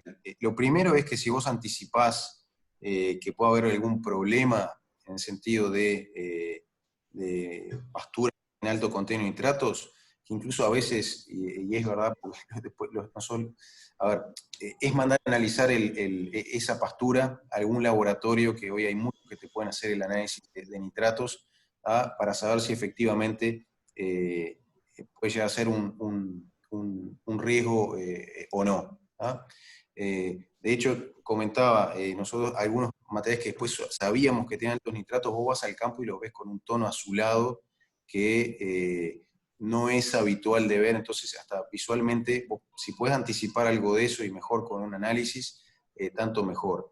Los nitratos se tienden a acumular en lo que es tallos más que en hojas, entonces si vos sospechás que hay un problema de esos, primero, lo ideal es que no sobrepastorear, no irte tan abajo en el tapiz, que vos estés levantando mucho tallo. Todas las cosas que estresan a las pasturas también impiden que ese nitrato se convierta a otra forma de nitrógeno que son las proteínas y demás. Entonces, pasadas de herbicidas o aplicaciones de distintas cosas que hayas hecho también puede generar un estrés en la pastura y eventualmente pueden favorecer lo que es la acumulación de nitratos. No entrar con hambre a pastorear. Y bueno, también tener cuidado con todo lo que son las fertilizaciones nitrogenadas. Nosotros acabo de hacer un comentario de que es algo muy positivo, una herramienta más para que habría que tener en la cuenta para considerar. Pero bueno, nosotros generalmente las aplicaciones que hacemos es inmediatamente luego del pastoreo, o sea, no habría que hacerlas muy próximas al momento que los animales van a entrar a pastorear. Son algunas de las cosas grandes que se me ocurren para sugerirte. Yo puedo aportar algo. Los nitratos, bueno, primero es una fuente de nitrógeno que también lo puede aprovechar el animal, obviamente.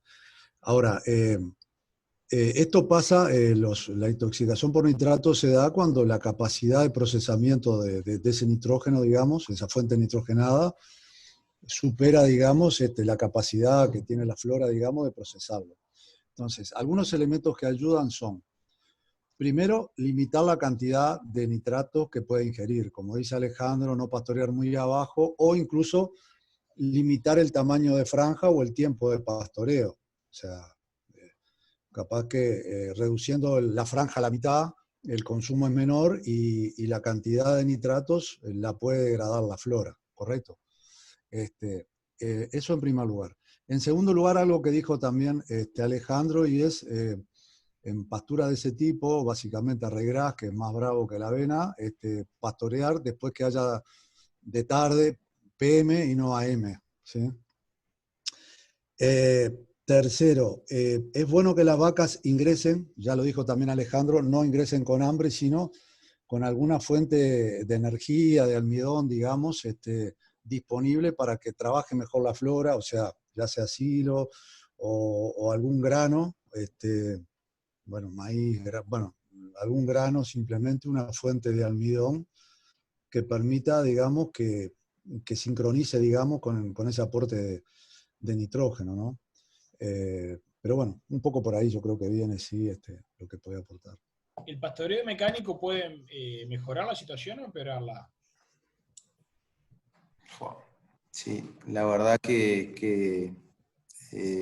a ver, si vos lo razonás por analogía, vos lo que estás haciendo de esa forma es minimizando la selectividad del animal. O sea, quizás en realidad lo que podés llegar a hacer es que el animal termine cosechando tallos que de otra forma no lo haría.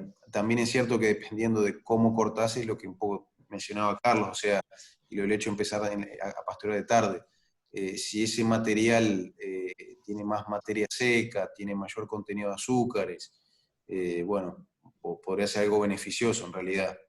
Habría que hacer un experimento para, para evaluar ese aspecto. La verdad, no.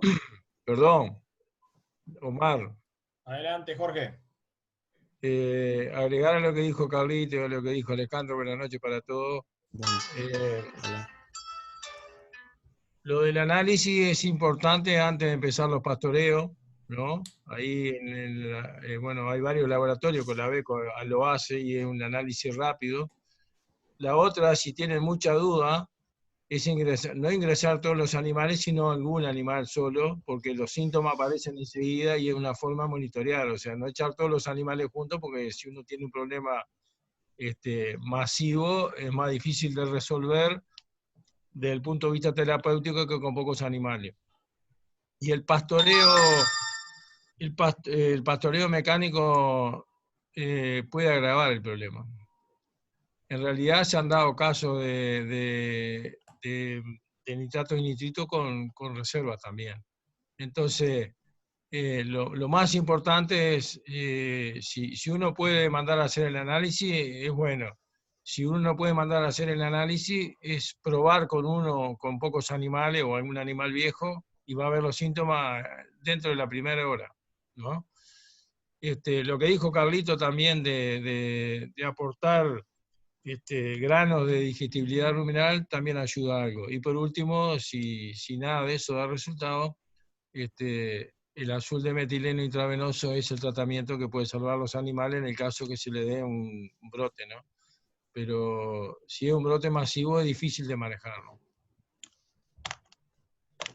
Bueno, no llega a eso. Perdona Alejandro, no quiero aburrir con el tema nitrato o nitrito porque te saqué de foco. Solo fue la consulta y gracias a todos por el aporte. No soy Cristina Méndez, obviamente, ¿no? Soy Ariel Alves. Sí, ya nos dimos cuenta. No, acá para agarrar una computadora en mi casa hay que aplicar violencia de género casi. No, dale. dale.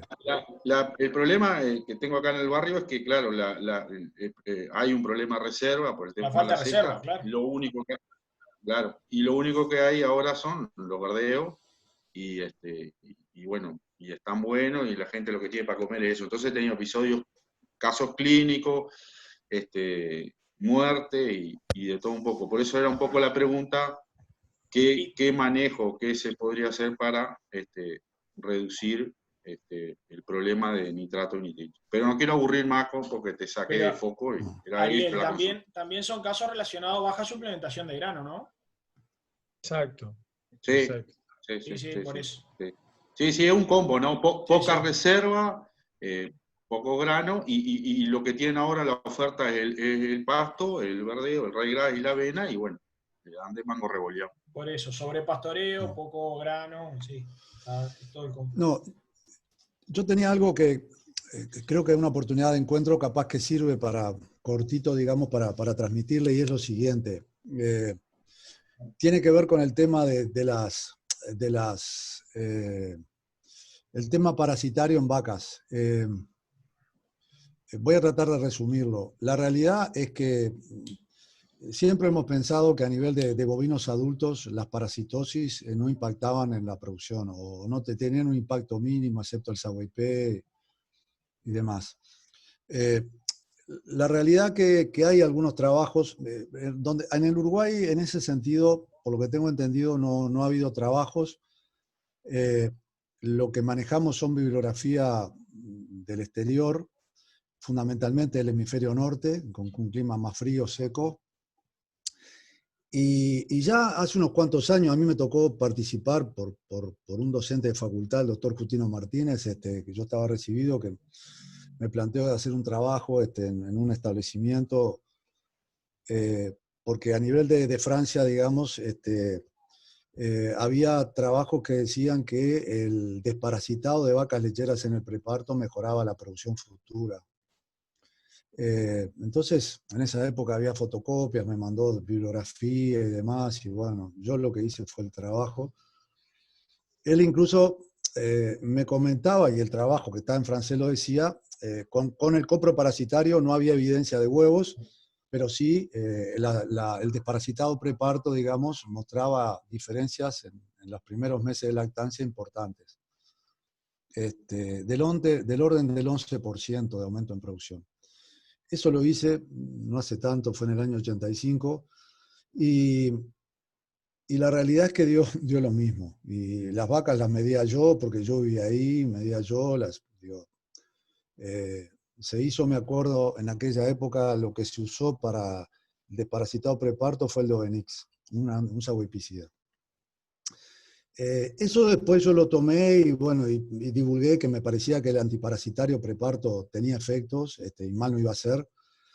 Y bueno, durante unos cuantos años, y después está como que en la zona se hacía o no, y creo que se ha dejado un poco. Pero ha pasado, el año pasado ocurrió, digamos, que un productor, digamos, utilizó un antiparasitario en ganado en producción y reportó respuestas importantes, muy importantes en producción de leche y cambios en la condición, en el pelaje y demás. Y a raíz de eso retomé un poco el tema y bueno, la verdad que no hay nada más. Estuve averiguando dentro de INHA y Darío Irigoyen, Riet, y me decían que no había información, no se había trabajado, la gente que trabajaba en eso ya estaba jubilada, que se podía plantear. Bueno, es algo que se ha planteado de nuevo. Pero en concreto, también el doctor Ricardo Zaffaroni, digamos, plantea, digamos, ese tema, lo ha planteado con análisis en leche de tanque para ver si existen anticuerpos, supongo que serán inmunoglobulina E. Los parásitos generan una reacción inmunitaria en base a inmunoglobulina E que se puede detectar en leche de tanque. Y a raíz de eso retomamos este tema de ese productor y se hicieron se hicieron en Colabeco, que está el kit para hacer análisis en leche de parásitos. En realidad es para parásitos específicos y básicamente el parásito que aparentemente está teniendo influencia es la Ostertagia. La Ostertagia es un parásito que tiene la característica de producir hipobiosis, o sea que se mete en la pared del cuajo del abomazo y hace hipobiosis, no pone, pero afecta bastante, digamos, el funcionamiento del organismo, como todo parásito, y tiene una influencia importante. Y el kit que hay, básicamente, es un kit para Ostertagia. Los análisis que se hicieron el año pasado, y este año también algunos, creo que es el test de ELISA que se hace, y tiene 3 valores, sugeridos por el doctor Zaffaroni, digamos, menos de 0,6, rodeo sano, entre 0,6 y 0,8, que tienen algunos animales con parasitosis, más de 0,8, tiene una parasitosis importante. La realidad es que yo diría que un tercio o algo más tenía así niveles superiores a 0,6, y en realidad lo recomendado ahí, si es ganado en producción, es que cuando está entre 0,6 y 0,8, desparasitar las vaquillonas, vacas de primer cría y vacas de lactancia temprana y el preparto. Y cuando es más de 0,8 sería bueno desparasitar totalmente.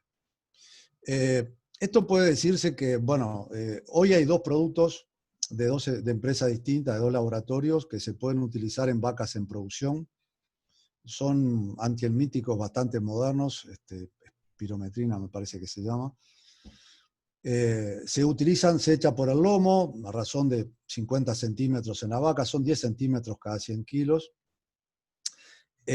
La realidad es que el año pasado fundamentalmente hubo unos cuantos productores que lo usaron, se usó mucho en esta zona, y lo que les puedo dar es los testimonios, digamos, de los productores. Generalmente en algunos casos uno le planteaba y le pedía que me dijeran si veían respuestas en producción o en buen aspecto del ganado.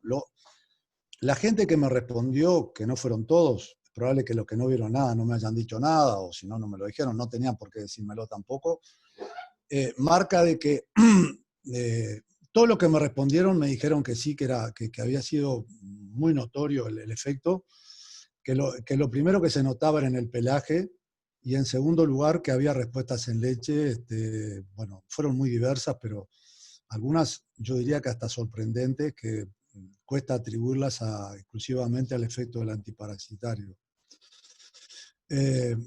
Simplemente les quiero transmitir eso, capaz que está bueno, digo, en algún caso usarlo, probarlo, por lo menos en alguna categoría, por ejemplo, en vacas de primer cría, que son en general las que están un poco más de pelaje más feo, en muchas oportunidades, o en vacas de lactancia temprana, y bueno, y ver, uno a veces cree, lo que uno ve ayuda mucho, digamos, y no es una inversión tan importante, sobre todo si se hace en un grupo reducido. Creo que también es un tema que tal vez a nivel de INEA se pueda encarar, digamos, hacer algo con respecto a esto, porque la verdad digo que la relación costo-beneficio sería muy buena y es un factor importante. Ustedes recuerden siempre que el periodo crítico de la vaca es justamente lo que trató Alejandro, preparto y lactancia temprana, y ese es el periodo, digamos, donde los parásitos, ahí hay inmunosupresión y donde los parásitos se hacen más fuertes y afectan más. Por otro lado, al haber inmunosupresiones, donde también la vaca tiene menos defensas para defenderse de los parásitos. O sea, el antiparasitario preparto, que ahí puede hacer cualquier antiparasitario, porque no hay problema de desvío de leche, es interesante, y bueno, y en lactancia temprana también. Aunque el tema de la ostertagia no es un parásito que sea sensible a todos los antiparasitarios. Por eso, bueno, hay que ver, digamos, qué es lo que se usa. Hay algún producto inyectable que más, obviamente sale menos que estos productos por el lomo, que se puede usar y es activo contra ostertagia y se puede hacer en el preparto. Pero bueno, simplemente es algo que a título de comunicación, que me parece que puede ser de interés en estos momentos, ¿no? Gracias. Carlos, en ese sentido, ¿no era de esperar mejor respuesta el año pasado, un año lluvioso en el otoño que este?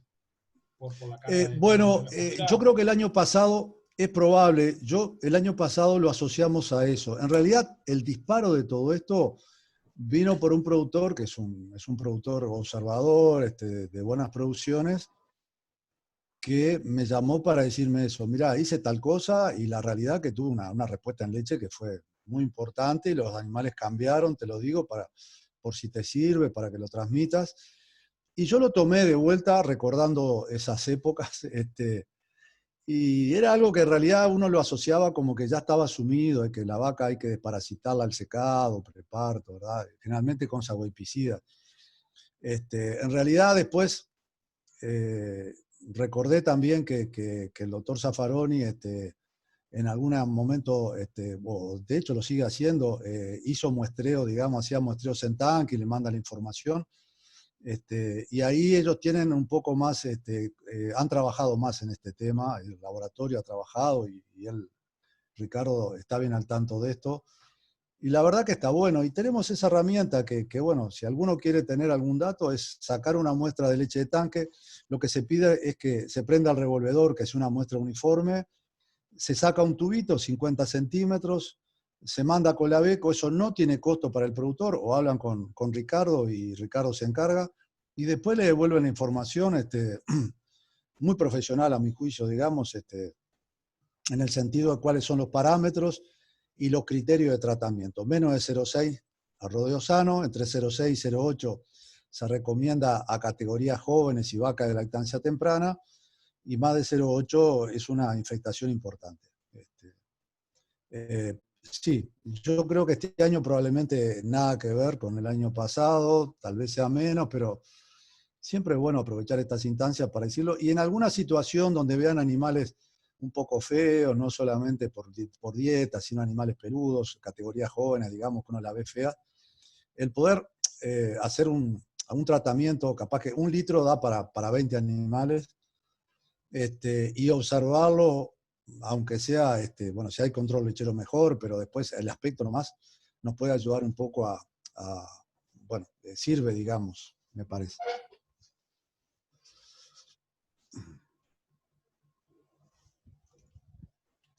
Bien, ¿qué más preguntas? A ver, ¿alguna otra consulta?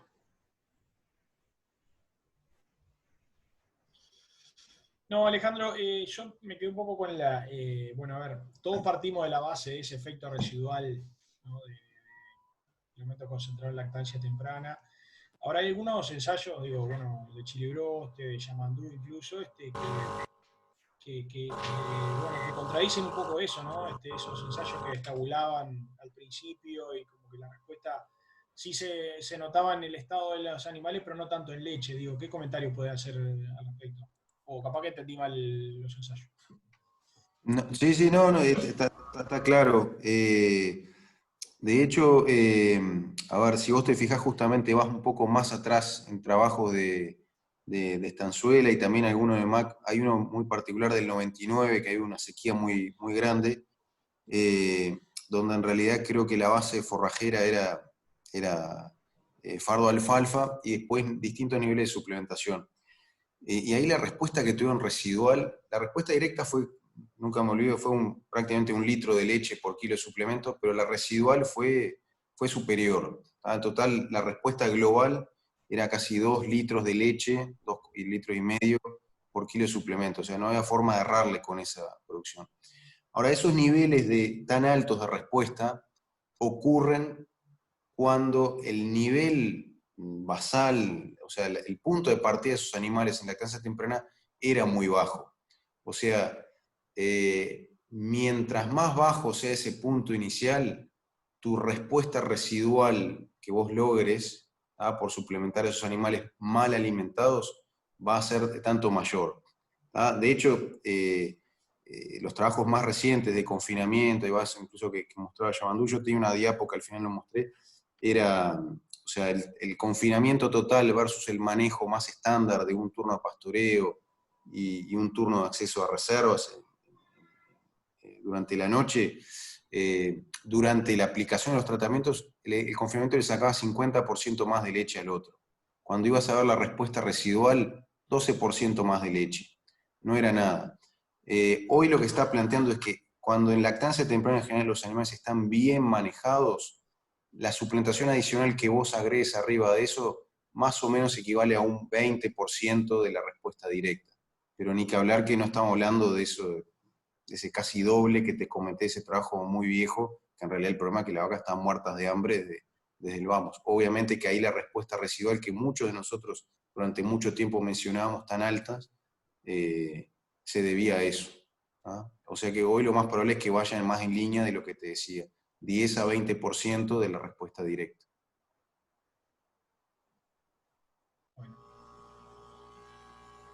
Bueno, ¿alguna pregunta más?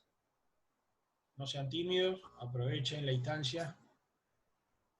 Estamos entre técnicos, así que... Una pregunta, digo, que sea un comentario más. Me quedó picando las curvas por fecha de parto y las lactancias que hacían. Bueno, que se notaba que, bueno, los partos más tempranos de otoño eran los que hacían menos pico y mantenían algo más. Capaz que si podía hacer algún comentario más de esa gráfica. Sí, tal cual, Federico. Los partos sistemáticos, mirá que vos mirás esas más curvas hace 10 años atrás y lo que cambia es el valor absoluto en el eje, pero la forma es exactamente igual. O sea, una falta de pico inicial y después un pico más cuando viene la primavera. O sea, revelando que, por lo menos respecto a otras épocas de parto, el primer tramo de lactancia en las vacas paridas en febrero, marzo y abril, está fallando fuerte. O sea que ahí estamos teniendo algún problema bastante estructural. Comento que también es el 45% de las vacas que paren en el país paren en febrero, marzo y abril. O sea que no es poca cosa. ¿dónde es que está o a qué atribuir el problema? Y bueno, yo no tengo duda que hay un tema de manejo de alimentación, porque por algo después cuando llega la primavera esos animales remontan un poco, o sea que realmente es un tema de tener animales con alta demanda que no les estamos dando de comer lo que deben. No voy a entrar con el tema de si es el tipo de vaca y demás adecuado para manejar esas condiciones, pero claramente hay una demanda que no estamos pudiendo satisfacer. Y otra cosa no menor, que no sé cuánto peso tiene, pero que sin duda que lo tiene, y que capaz que en otras estaciones posteriores no, es todas esas vacas que están pariendo en febrero, marzo y abril, ligaron el periodo seco en pleno verano. O sea, eso es hoy el estrés calórico en el periodo seco, pero por todas partes surge que es un impacto incluso mucho más negativo que el estrés calórico sobre la vaca lactando. O por lo menos es un impacto que es más silencioso, pero que, bueno, incluso hay trabajos de Estanzuela recientes que te muestran que solo proveer sombra está sacando 15% más de leche, o sea, me refiero en el periodo seco, 15% más de leche en la lactancia. Yo creo que ahí esas vacas están ligando un mix de mal manejo de alimentación, muchas veces quizás con pasturas, que está esa transición de que todavía no tenés los verdeos, están las pasturas paliciadas del verano y te queda algún verdeo de verano que vos creés que tiene buena calidad y es un ladrillo, sumado a temas de ambiente que no son menores. Yo siempre digo también, como todas las cosas que uno arranca, la temporada, siempre los primeros, todos los problemas a ajustarse se lo ligan. O sea que también, capaz que cuando uno llega más a mayo, junio, ya la cosa está un poco más organizada, así que está. Pero es una realidad bastante llamativa, así, de esas vacas de parición de febrero, marzo, abril.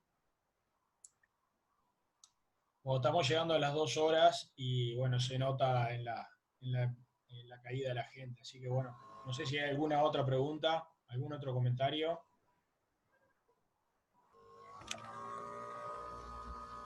Si no, bueno, le estamos agradeciendo a todos por la participación. Bueno, obviamente los vamos a estar invitando para próximas actividades de este tipo para técnicos, como siempre manteniendo actividades para técnicos y para productores. Le agradecemos a Alejandro también, que bueno, dispuso una tardecita como la de hoy para esta actividad. Así que, bueno, si no hay más preguntas, no sé, Carlito, vos si querés decir algo. No, muchas gracias. La verdad que un gusto, siempre es bien interesante todo lo que conversamos. Y bueno, que se cuiden, mire que son jóvenes, pero bueno, somos jóvenes. Pero cuídense. Nos estamos viendo pronto y la verdad que esto es una maravilla de poder estar así en contacto. La verdad que uno lo siente cerca, pues, ¿no? Ya vamos a tener oportunidad de estar más cerca. Así que bueno, gracias. Muy bien. Bueno, muchas gracias, Alejandro. Bueno, nos vemos. No, a ustedes Pasen también. bien. Muchas gracias por la invitación. Hasta luego. Por favor. Estamos en contacto.